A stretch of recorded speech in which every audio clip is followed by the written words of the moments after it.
Happy Friday. Happy Friday. How are you two doing? Doing good. We made it to the weekend. Great. Kurt's living the dream. Working the weekends, working the week. It's all the same. Yep.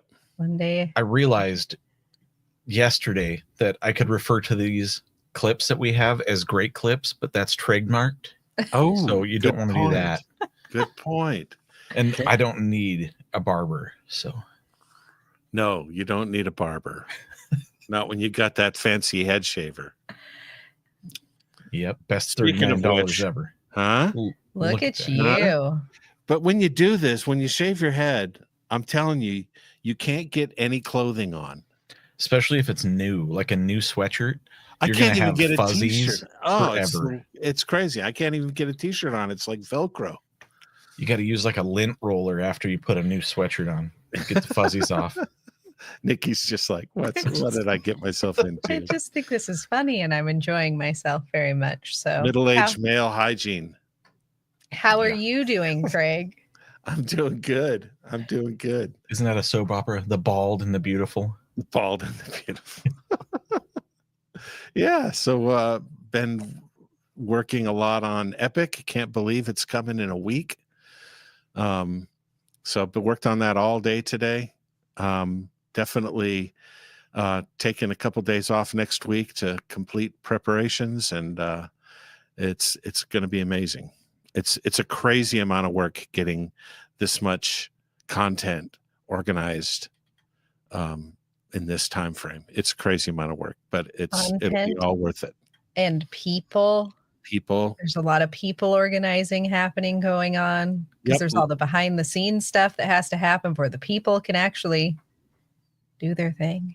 But what they're really waiting on is me for almost everything. So I'm the one that's behind. And so all the people are like, got like 30 people going, Craig, where's my Craig? What happened to the Craig? So I'm getting all that resolved this weekend. It's like being a teacher and they're all walking up to you, tapping you at the same time. You know what it's also like? It's also like putting on a school play. Like you do all this work and then you end up with you end up with a team of like it is 30 people, the team of 30 people, and including the presenters and all the producers. And then there's another 6 people with our partner that are their producers. And so, it is a crazy amount of organization. And then everyone gets together for showtime and it lasts 3 hours and then we're done. Is that crazy? It's wild. It's incredibly wild. But that is the reason why we will not be on the Lowdown Live next week. That's right. You'll be at Epic Live. You forgot the dot. Oh, dot. Epic dot live. Kurt, we have some people in the chat. I did not do the best job of promoting our show this week. That was my fault. I will do much better in 2 weeks. I promise it won't be every day, though. But we have Jamie from Moorforge. Hey, thanks for hanging out, Jamie. We have James B. Easy from All City Serpents. What's up, We got James? to hang out with him. Sorry I missed your first live. I would have loved to be there. Craig's still bumming about it. We got Will from the Python Portal. Got our local folks. Thanks, Will and James. And we've got Low Life Exotics. Mm-hmm. And that's it for the chat right now. Great. Look at this. I'm looking forward to Epic. Looking forward to you. Jamie and the whole Moorforge team is going to be doing a session about getting started, building a community with podcasting. So I'm very much excited about that. They're gonna be really useful information. And they're also one of our kind of promoters. Now the whole name of that has floated out of my head, but what do we call affiliates? Media affiliates. Yeah, they've been doing a great job promoting the conference. So good. So thankful for them. They've been doing a wonderful job and showing excitement for it. We've got Bailey's Royal Beauties. Hey. We've got Ro. Right on. Hello, Ro. Good to see you, Ro. And look at this. James says, Yep. next time, Kurt. Next time. Well, what are you guys wearing tonight? I don't have on I have my shirt under this says introverted but willing to discuss snakes. I've got ancestral royal pythons. Woo! They're not slacking on the back either. No. Whoa, almost died. Oh, that's nice. I like that's that. Cool. That is really cool. I got Armless Angels, Justin Thomas, another Alabama guy. Will's wearing a US Ark shirt. Good job, Will. What are you guys wearing in the chat? Do you know we never ask the people in the chat? Who are you repping? I'm wearing a pink chiffon nightie. Exactly. Good for you, Craig. Ruffle-soled floor chimes, and I'm smoking a White Owl. You know what I find out more and more? I really regret some of the things I ask people. That reminds me of like Cousin Eddie for whatever reason. You know, as you're dumping your RV tank into the storm drain. Look, they say dress for success.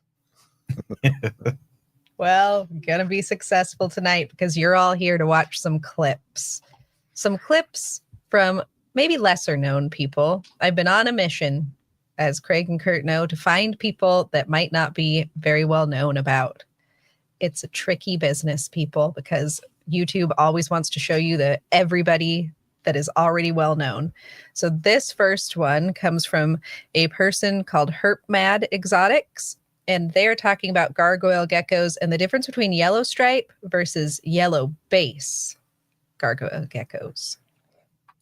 Over, you can see one's white belly and one is got a yellow belly, and that's a good indication. Now I've got a few yellow stripes, and people say that you can't tell a yellow stripe, but you can. It's just very pale. See that? Oh, thank you. Oh, nice. That it's just a very pale yellow stripe, and it gets passed off as either black or white, or when they're fired up, they look quite drab. And have you finished? Butt nuggets. Some of them loved it. Just look what we would call the normal, but they're not. They're yellow stripe, and I've got 4 of these. These are one of my favorite projects to work with. So hopefully we'll produce some more yellow stripes in the future and some more yellow bases. It went from don't bite me to I'm just going to go to the bathroom everywhere. And I was like, look, he didn't edit it out. And I liked it. Yep. It's true. They just do that. That was our first introduction to a gargoyle gecko. Watching it absolutely rip apart a guy's hand as he was trying to de-shed it. He was trying to pick the little shed off the toes, and she got really mad, and she just like flung her whole body at him and just bit him in the hand and just went. Look, we've got ANP Universe. Welcome. Thanks for joining us. Still in your work uniform. I love gargoyle geckos. Yeah, I really appreciate the reds that come out of them. Yep. That was what we were looking at. It was like a red and like a slate color. It was absolutely gorgeous. It had silver eyes. It was really cool until it bit him. Then we were like, yeah, I think we're okay. That's a large pile of blood for such a little mouth. Oh, our next video follows in the gecko world. It zeros geckos. Now he's not an unknown person, but this is a good video to go back and watch more of, because our clips can only be up to 60 seconds. Look at how clean that rack setup looks. It's amazing. I wish ours looked that nice. He's talking about growing his business, and he even goes into talking about the tubs that he uses and everything. It was a good watch. When it comes to the gecko hobby, like trying to craft those two things together, I think it's very exciting for me. So, building a brand, building your social media accounts, finding ways to funnel your accounts towards sales. I think all of those things are important. What do you think, Craig? I think that's all. I think the whole crux of when you try to take a hobby and turn it into a business and build it towards a business, you have to do that. You have to build a brand, I think, before you sell. I think if you wait until you have animals to sell to start building your brand, you're already behind. And from the standpoint of, you want people to know who you are once you're ready to start selling. Mm-hmm. I'm looking at Zero's Gecko's YouTube channel right now, and he has, it looks like a lot of great videos. He has one on personal brand and the business grind, like the business side of things, but also building your brand. He talks about his lives on Palm Street that he's been doing, talks about marketing and sales and Bending Reptile Expo. So that's a good one to go back and check out. Another set of folks that we know, more ball python oriented, Flawless Exotics. They do really similar videos, and they're a little bit more geared for ball pythons, but similar principles. And Flawless is their Patreon is really geared towards helping people make that switch from hobbyist to business.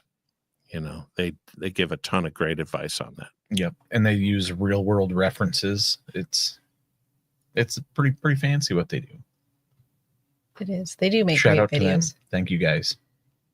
Our next video is from DPR Coldblood, and he was talking. Oh, never mind. Just kidding. Our next video is from Ants Canada. And if you've listened to us before, I love Ants Canada, and he has millions of followers. I was going to say that does not. He's not a qualify little as guy, a little. but he's a really cool guy. And if you aren't watching Ants Canada to like fall asleep at night, because his videos are soothing and they're like National Geographic type videos, or if you just aren't watching them for good entertainment when you need something to watch with the kids around, Ants Canada is where to go. This guy has made beautiful vivariums, terrariums, ecosystems. Heart raced as I watched the crickets, trying to figure out the world around them, all while death lay just a stone's throw away. Look out, cricket! Ah! A leap from another cricket jump-scared all nearby crickets. This black one was lucky. It had hardened on time and could much easier evade the ants, as it was more nimble and unhindered. But as for the white newborns, their best bet to safety was to seek higher ground and wait out this heart race. If I was the Ants Canada guy, I would literally do nothing else besides sit and watch those things all day. There's always some kind of thing happening inside his vivariums. It's an amazing channel. Let me get that DPR one up. I don't know why that one. It's okay. But go watch Ants Canada. You won't be disappointed. DPR Coldblood was about breeder tips on getting difficult females to breed and the correlation between food, breeding, and locks. But this particular video, I was intrigued by the way he was tracking follicle development. I hadn't seen it done that way before. This was extremely helpful for me because I just have kind of one sticker that has dry erase, you know, and I just mark the latest follicle size on it. You know, I tried using Husbandry Pro for this, but it's just too much friction for what I'm doing.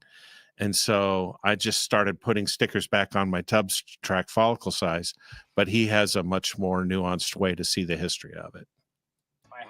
When I do ultrasounds, I have all the follicle development of all my females. So within the whole room, if you look at all the stickers, all the yellow stickers correspond to that. So basically the way I go, I'll put the month and then I put the size in centimeters. It's a very old ultrasound, so it's really about feeling it. I don't measure anything on the ultrasound itself. So my measurements are basically a little bit under a centimeter, about a centimeter, about 12 to 13 centimeters, a solid 1.5, and then it would go to like a 3, and then at 3 I would put a yellow tape to keep track and record for an ovulation. That's awesome. 10 millimeters to 1 centimeter. Yes, using the new math. That was a quick European translation. I thought that was a really nifty way to do it because we track ours in Husbandry Pro. Before that, we were tracking them on sticky notes that would fall off the bins and then get stuck underneath the rack. So yeah, and then you didn't know whose note was whose, because of course we don't write the name on it. We just stick it to the bin, you know. Just made the most sense. I just love seeing different ways people do things. You're like, oh, light bulb. That makes so much sense. Mm-hmm. Duh. Yeah. But what works for one doesn't always work for someone else. So do what Eric says. If you're hanging out, please hit the like button. Come back, not next week, but in a couple weeks. But next week, come join us on Epic Live. Okay, this guy is this Coopz Reptiles, I think. How to bathe your bearded dragon properly. One of the things I like about this is it's heavily poop related. It is poop related. There's very much a lot of poop happening. If it'll is basically made them quite dirty. So naturally, you as a keeper are going to want to remove this, because if you don't bath your bearded dragon and it has got stuck poo to it, over time this is going to become crispy. It's going to have a foul odor to it. So like I say, it's important that you try and keep your bearded dragons as clean as possible, which is why personally I recommend to bath your bearded dragons once a week. I will say sometimes I end up having to bath my beardies twice a week. It really just depends on how messy they're being. But also, if I notice my bearded dragon starts going into shed, I will then also give them another bath for their poo. It is basically in the washer on delicate. Yes, Eric, don't wash your beardy that way. What's up, Brian? Oh, hi, Brian. A friend of ours got a beardy a couple years ago, and that was her biggest thing, was how do I give this thing a bath? So here's a video. If you watch the whole thing, it tells you how to properly give it a bath. I don't know that I really factored that into the ownership of a bearded dragon, that you have to bathe them every week. I mean, bath them every week. See, you found a bunch of Brits this week, didn't you? I know. I did. I didn't do it on purpose. We went across the pond. I did go across the pond. I was really trying to find content that I hadn't seen before. So what I did was I typed in a category, and then all these regular people that have. Okay, this makes sense, because my feed is also pulling from European breeders. I've ruined his feed. So no, I've helped your feed. It's going to be better now. But all these people that I've already seen pop up. So then I click on one of their videos, and then if you scroll down under their videos, it gives you related content from people that are not as well known. Yep. Pro tip for free. That's how you find people that you don't know about yet. Yep. It's also why there's so many things about geckos this week, because I typed in gecko. There was one of the videos that I came across that's not on the clips. It was the guy doing a giveaway, but the giveaway, you had to submit like what you would do with one of these 3 snakes to further your projects along. And then from that, he would choose the winner. And I thought that was a pretty unique idea. Hey, Kurt, I haven't seen a lot. We have a clip show on Friday afternoons. Sometimes I forget. Wouldn't that be Truth dandy? be told, as Nikki looks at my clips and goes, rejected. I do not either. Stamp. I got midway through the week, I go, hey, Kurt, do you have any clips for this week? What do you say? No. Yeah. I say, sorry, I had to work at work today. Turkey. Speaking of geckos. Leopard geckos and how to care for them. They're just so darn cute.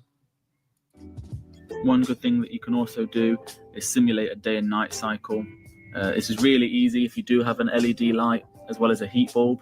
Obviously, you just turn it off or lower it during the nighttime hours. And it's the same with the temperature. Just lower it slightly at night. Tuesday will go to around 20 degrees Celsius. He was going to do more British math there. He was. Talking about Celsius. It's definitely a standard. You know, that's a metric. I love that guy's production quality. Isn't that great? I thought you would like that. Going on. I know. The lighting enclosure looks great. The lighting. Yep. I like the cage around it. It's not just a glare off the glass, which is what you normally see when people film their enclosures. So yep. I thought that was a good one to feature. We only have one clip left. It's so sad. There's only one more clip. This one's about a scorpion, of which I know nothing about besides That's all I think. People that we know that have really cool, I'm going to say bugs. I know that's not the right term. Insects. No, I don't know what Lindworm Exotics. They've got Larry and Randall have purchased some really cool insects. And then they bring them over and scare Nikki half to death. I still like them. I just like them in their enclosure. There's so many legs. Let's see this. Attitude. but they're so cute. I love this guy. He's actually really friendly. He's just So cute. mad at me because I took his roof off his house. But yeah, there it is. Bioactive enclosure. Now, these guys stay like a pretty high humidity, around, I don't know, I would say 70, 80%. You can go as high as 90. They really, really like that humidity. They like that heat as well. So if you can provide it, I would go, at least 80. I wouldn't go below 80. Some attitude. Watch out for this really friendly little scorpion. I like how talking about how cute he is, and then in his cage is a human skull. That was his last owner. No, just kidding. But look how good that tank looks. I know. His bioactive Amazing. setup. So the bioactives we got to see this week on here were wonderful. I also had some fish people with aquariums and things like that, but ran out of time to get more of those clips together. So as always, those clips will be posted in the description, so you can go back and follow some new people. We lived on a lake about 30 minutes from here before we moved here, and because of that humid environment, damp environment, we had lots of scorpions. And there is a kind of scorpion here in Alabama that they get about that big, yay big, about yay, and they sting. If you step on them accidentally, like they sting like a wasp. But we had a lot of them. Are they at your current house? Nope. Oh, yay. Okay. That makes me feel better. No scorpions outside Craig's house. So good clips this week, Nikki. Thanks. I Thank like you. this. I like this podcast. We get to, you get to be exposed to new stuff that we haven't seen, that we aren't thinking about. It's not just ball pythons 24/7, and it's not and we get to hang with folks and chat, and It's a lot it's of chill, fun. and it's short. It's only like 30 minutes a week. It's a great way to end our week together. Yeah. It is. I like it because we get to see so many different animals and hopefully connect to people that we wouldn't have connected with normally, Yep. because we've got their awesome clips and they're doing a great job and they should keep it up. Gosh darn it. Yep.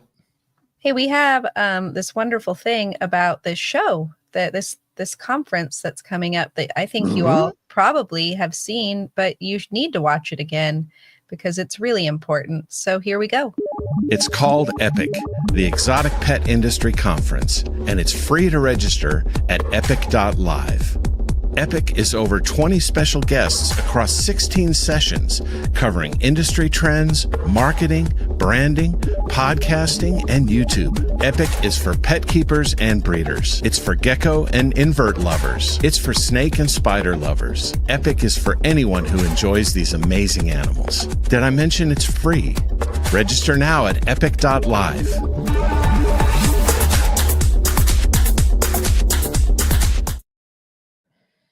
There you go. Next Friday, it's all going down, people. Don't forget to register. And then you got to show up. I 'cause it'll got be my great. souvenir VIP pass, which is unnecessary because it's a virtual event. But that's what's for fun with my red line lanyard. I think the majority of this is unnecessary, but the fun part is very necessary. So it has to happen. Let me just shout out our awesome sponsors. Yes, please. And every one of these sponsors came in at the top tier of sponsorship, and which is just really amazing. We offered everybody, like your bronze, silver, gold, and they all came in at gold, which is just amazing. The title sponsor, Redline Shipping, Robin's been a huge supporter and is a big part of this thing. Chewy.com, Josh's Frogs, Reptile Basics, Pangea, and Palm Street came in this week with sponsorship. So we're totally grateful for this because it's been quite expensive to put on. We're not doing this on YouTube. And so it's been quite expensive, and they covered all the costs, which is just remarkable. Yeah, Thank there's you, lots. sponsors. Thank you, sponsors. There are lots of things that go into this that many people will have not even considered being something that has happened behind the scenes. It has taken Craig a lot of blood, sweat, and tears. Just dozens of hours of just lots of work. But he's doing it, people, and you're doing a mighty fine job, Craig. Thank you so much. I hope everyone enjoys. I hope everyone thinks it's worth it. And it's only the first. There will be more. Yep. We'll expand, and it will just grow, and it's going to be awesome. Dare I say it's going to be epic. Huh? With that and my great puns, I hope everybody has a wonderful weekend. Come back to In Your Circle tomorrow. We're going to have on author Stevie Busby. She writes children's books about reptiles. So bearded dragons, ball pythons. We have her book. It's in our room. But, yeah. It was a hit. So come back, watch her tomorrow. It's her first ever podcast live stream. So she's very excited too. And then what do we have on Sunday? We have Show Me Your Rack with Zach from Parpart's Pristine Pythons. Awesome. And on Monday, My Channel, My Content with Billy and me. Don't want to miss that. Those are your next 3 days, people. Get it all planned out. And then you can have a little rest and watch some content and then come back Friday for Epic. Thanks, everybody, for tuning in. We'll see you next time. Bye.